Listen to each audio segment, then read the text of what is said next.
it's saying that it's a detailed explanation of everything, and a guide and a mercy for those who believe. So to the people who believe, it's a detailed explanation of everything. Now, what it's also saying is that some verses are ambiguous, and people, like with the Bible, will use ambiguous verses to prove their point of view. Oh shoot! Sorry. So how is it not a contradiction? Go ahead. Well, first of all, I have to understand your understanding of why it is a contradiction. Okay.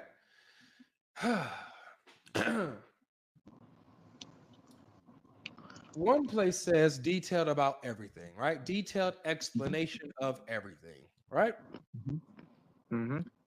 So if it's detailed explanation of everything, Mm-hmm. that means that it will not be ambiguous, correct? Not necessarily. So you have to define what the everything means.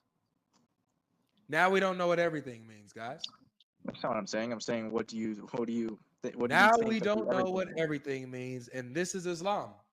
In Islam, you are going to question what hand means. You're going to question what everything means. You're going to question what the word what means. You're going to question everything because you have no answers, because the Quran, even the Quran verse, and I hope you're listening to this, Muhammad, even the Quran verse that says that it is a detailed explanation of everything is not detailed and explained by what it means by everything. Ain't that ironic? Even the verse where it says its detailed explanation of everything is ambiguous. It's not clear. It's not explained in detail. Go figure.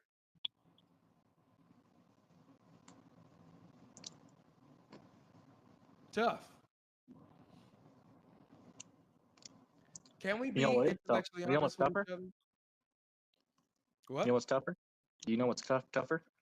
Can we be When Paul intellectually said honest with that each other, Jesus bro? raising from the dead after 3 days was prophesied in the Old Testament. There's no prophecy that says that. That's nice. So So based on what you said earlier, Paul said, how do you deal with this, bro? how do you deal with what I just gave you? Um. Okay. I got you. So how I deal with it is like this. So I will go here. If I'm clicking here, then I would just like that. That's how I would do it. That's how I would deal with that. I would make idiots like you disappear.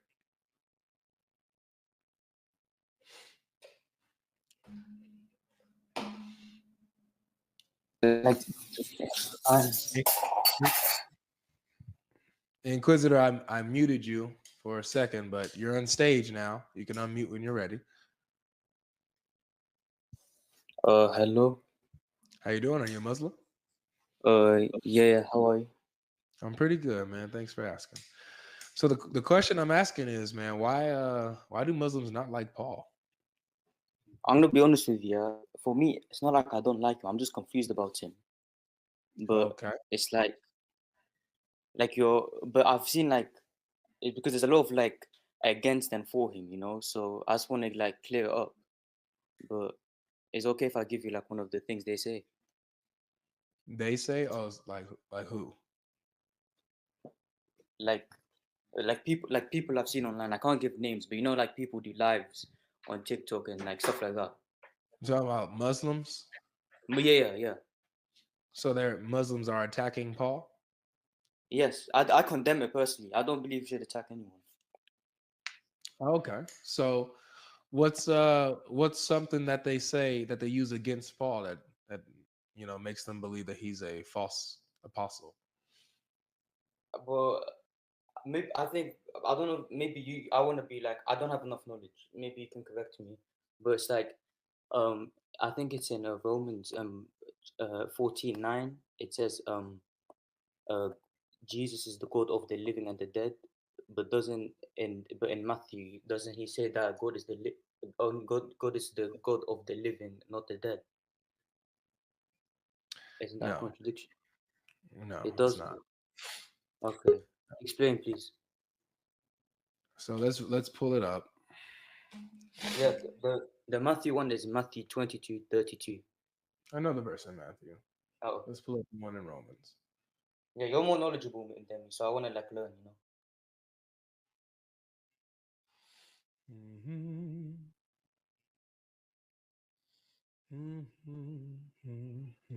Mhm. So just to be clear, when they're bringing this up, uh, they're using this as an accusation against Paul for contradicting a teaching of Jesus. Oh, I would say so, yeah. So does that mean that he that the teachings of Jesus are found in Matthew?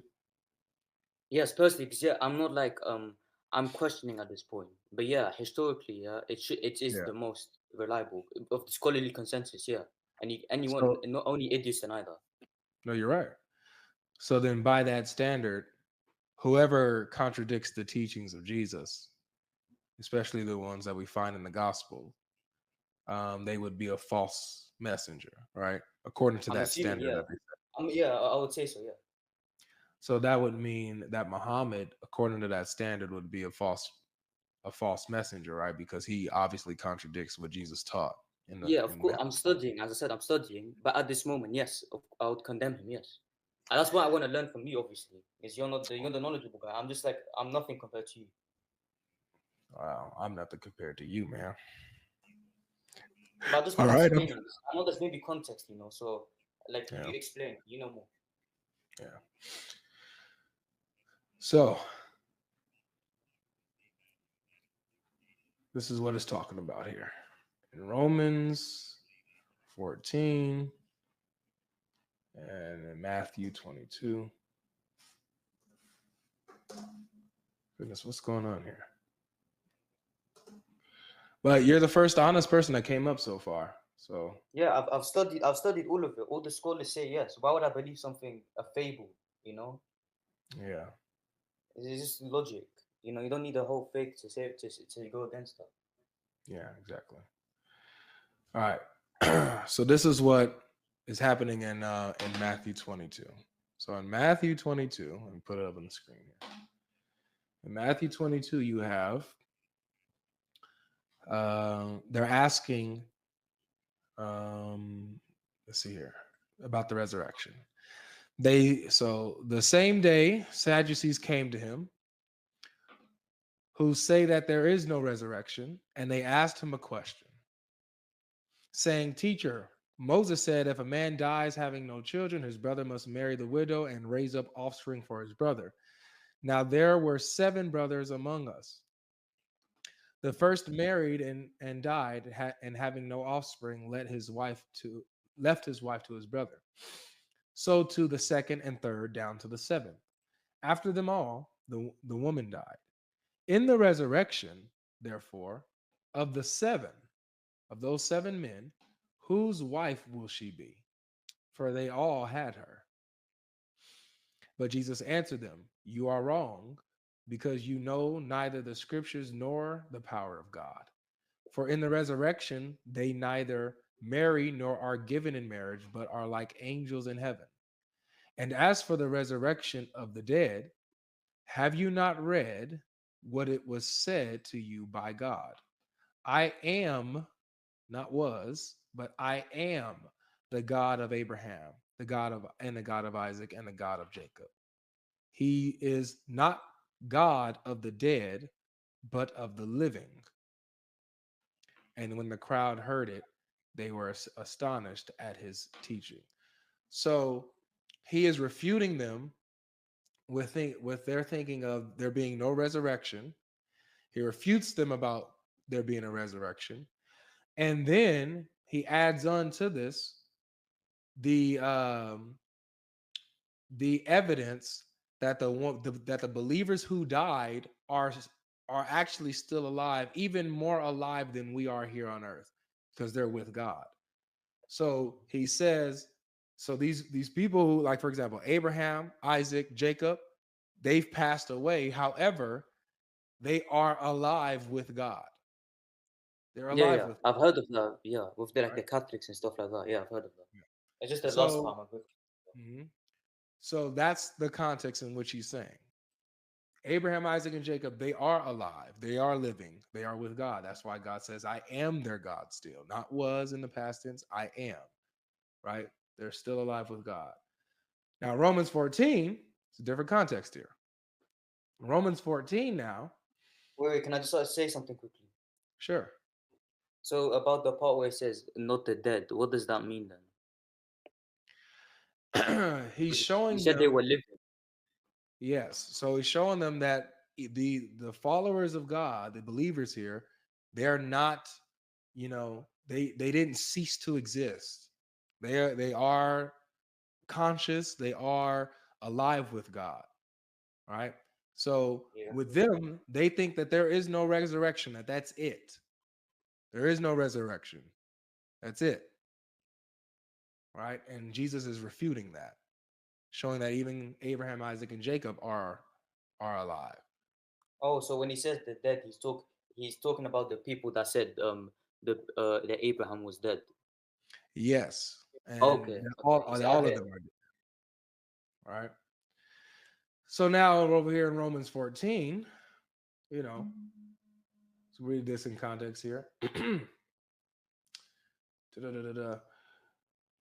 For none, I'll start at verse 7. For none of us lives to himself, and none of us dies to himself. For if we live to the Lord. And if we die to the Lord. So then, whether we live or whether we die, we are the Lord's. We belong to him. For to this end, Christ died and lived again, that he might be Lord both of the dead and the living. So whether you live, you belong to the Lord Jesus. Whether you die, you belong to the Lord Jesus. That's the context that Paul is referring to. Okay, I have no words. Okay, I get it now. It was a stupid argument. Okay, Yeah, I know now. it's a stupid argument, but that's what they come up with. That's what they do. Hey, Yeah. Robert, can you tell me in the private chat if you're a Muslim, Robert? If you're not a Muslim, this is only for Muslims to join. Yeah, I guess I've nothing else to say now. I think I believe fully. There's not much I can go against, is there? That's all I needed to hear.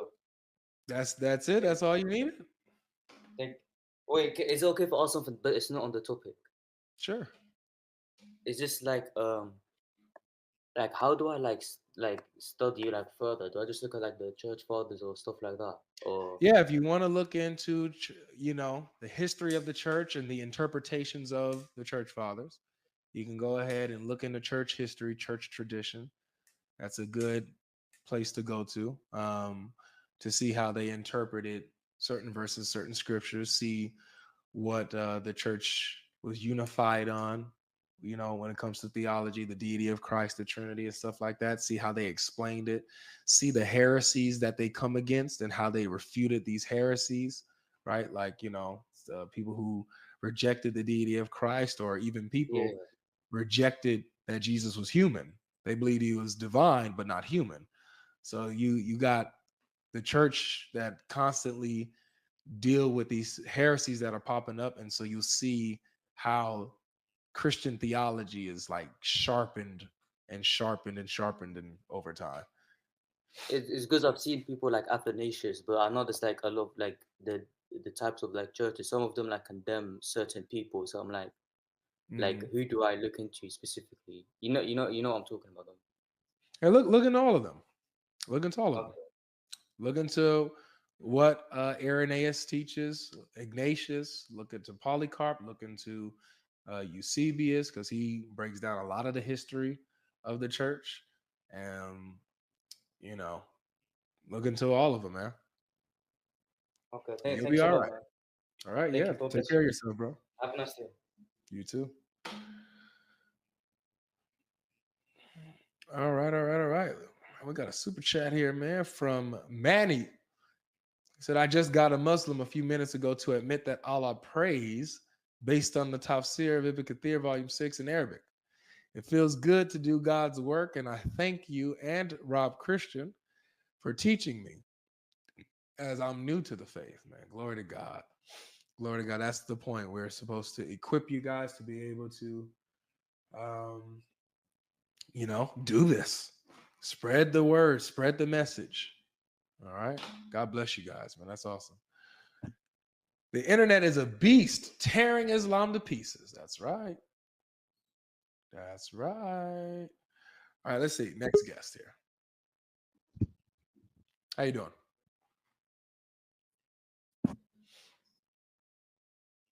How you doing, Ibrahim? Oh, hi, you talking to me? Yes.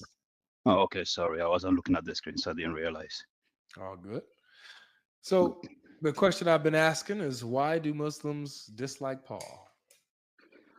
To be honest, I'm not so knowledgeable as about Paul per se. I don't know that people believe that he led people astray, and by listening to the other brothers that contributed before me, there is out of belief that he contradicted himself. Then listening to you, you brought up these verses from the Quran that I really didn't know, and I found that quite interesting. I can't remember the verses because, as I said, I'm not looking at the screen. Can you bring them up again? Yeah, sure.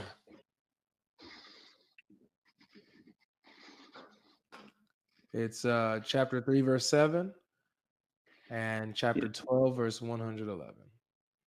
Okay. And if you allow me to ask you to read it for me, as I said, I'm not looking at the screen. I'm just listening. So. Oh, yeah, I got you. So chapter 12, verse 111, it says, indeed, in their stories, there is a lesson for men of understanding. It, the Quran, is not a forged statement, but a confirmation of Allah's existing books, the Torah and Injil, and a detailed explanation of everything, and a guide and a mercy for the people who believe.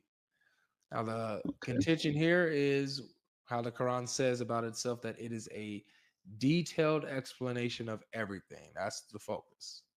Okay. All right. So then we go to the other verse, chapter 3, verse 7.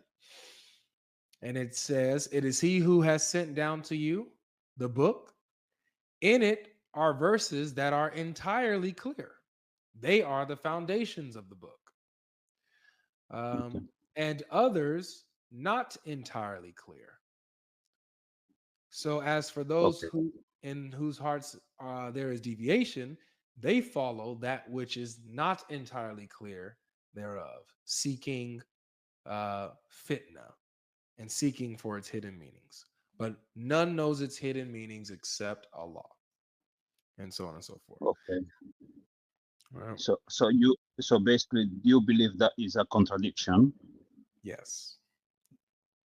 Okay, then I find that quite interesting, because just based on basic understanding or just comprehension, I believe that this is describing what you're doing right now, which is an amazing deed by the Quran. Because if you look at it, it's saying that the Quran as a whole is a detailed description of everything, right? But there can be verses that if you isolate them, they might not be entirely clear, and there is people that choose to just focus on on isolating certain verses just to misconstrue the message. But the Quran as a whole is a little explanation of everything. So I don't see no contradiction there, just based on very basic reading comprehension. Okay. So I think your problem here is lack of reading comprehension, really. Well, let's see. Let's see if I'm not comprehending it, or let's see if I'm comprehending it perfectly and just going with what the Quran says. So it says here, not that there are verses that people isolate and therefore they are unclear. It says here that in the book Allah sent down to you, in it are verses that are entirely clear. They are the foundations of the book. Okay. And others not entirely clear. So that Yes. it has nothing to do with people twisting it or misunderstanding it. No, there are No, verses but it that are doesn't. entirely clear, and there are verses Yeah, that are not entirely clear. but also it doesn't entail that that makes it not not a detailed explanation of everything. That, like, I mean, if you comprehend English, that this doesn't mean that this doesn't debunk the part of being a detailed explanation of everything. I mean, I Okay. don't know where you get that from. Like, I'm just trying to understand. let's You understand? talk through it. Let's talk through it together. If something is not entirely clear, is it a detailed explanation of everything if it's not entirely clear? No, but if listen, if a part of something, which is what is stating there, is not entirely clear, it doesn't mean that the something as a whole is not an explanation of everything. It Because does, the base, because if there's no, a verse, if within the God verse, logic. Let's if be the verse, honest. If you're not gonna be if the honest, verse, as you do, if the feel verse free to here, remove me. I yeah, need a little bit of honesty, dude. yeah, Come yeah, on. yeah, I know. But I feel like we could work through it. I'm not gonna remove you yet. I feel like we could work. I could work with you probably, hopefully. Is if a verse is not entirely clear, if there's some ambiguity to the verse, then that Yes. means that it's not fully explained, right? It's not. The verse, but the verse, but not the Quran as a whole. Because the first thing you said is that I it didn't say said the that the Quran as Quran well, is an brother. I didn't say no, the because Quran as no, well. It no, says, no. Well, I'm talking about the Quran verses that you're talking about. Yeah, the first verse you spoke about is saying that the Quran as a whole is a detailed explanation of everything. yeah, The that's what second the verse Quran is says. just talking about, or it's just talking about verses, just only verses, isolated verses, Right. which, So then like, that means that the Quran is not a detailed explanation of everything if it has things in it that are unclear and ambiguous, right? dude, if those things are isolated, but if you have the Quran as a whole, It it's doesn't still say an explanation isolated. of everything. What's Okay. that? He's talking about verses, so that means isolation. I mean, let's My be friend, honest. Let's just, I friend, just want you to my be friend, honest. I'm just just stop, please. If something is a detailed explanation of everything, will it have it? Like, for example, if I had a cookbook, yes, right? yes, And I said, this cookbook is a detailed explanation of everything. yes, But then you go into the cookbook and you see that there are some recipes that are pretty clear. And then there's another recipe that's not entirely clear. It's not detailed. It's not yeah. clear. But then, It's ambiguous. if So in between recipe, listen, no, listen. is the Are we having a cookbook conversation? detailed about everything? If it has things that Okay, are ambiguous. my answer is between recipes there is explanations, okay, Where? that Where? clarify Where? the no if it's between verses, okay, the recipes are verses. If between recipes there is explanations that clarify that what you might misunderstand from one recipe to So, another, okay, got it. that's our explanation for everything. I got you. Very good. So let's actually put this to the test, guys, because let's put this to the test.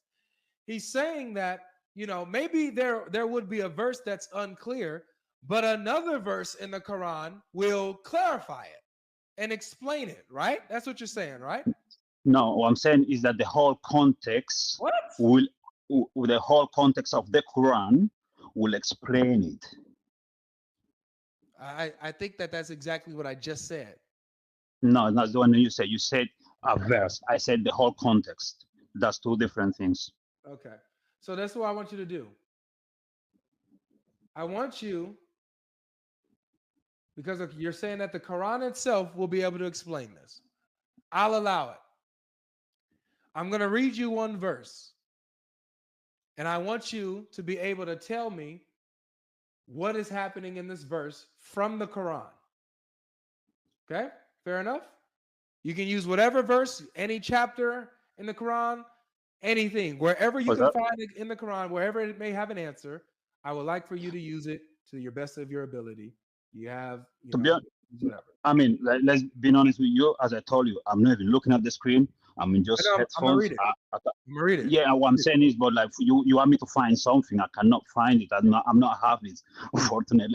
I was just, even my conversation. I'm here for you, bro. I'm here for you. I have the computer at my disposal. Whatever you want. Yeah, me to but I'll help. Yeah, but at the same time, you're like, listen, you're trying to debug me. I'm not gonna trust you on it. No, I'm not gonna trust you on it because you've been honest. I don't care what you trust. I'm gonna and I don't care what you tell me because you're a very dishonest person. Mute up. Let's see what you get. So tell me the answer to this. I'm out. I cannot with the dishonesty. You saw this on. Please mute up and wait for your verse to be read. I'm out. Wait, okay, I'll just put you down and just bring you up when I'm done. All of these, you guys are just going straight in panic mode. You don't got to go straight into panic mode. Don't go straight into panic mode. It's okay. It's okay. All right. Glorified be he who carried his servant by night from, and he ran away, guys. The coward ran away. The absolute coward panicked and ran away because he sees the contradiction and he can't deal with it. I'll wait to use this for somebody else.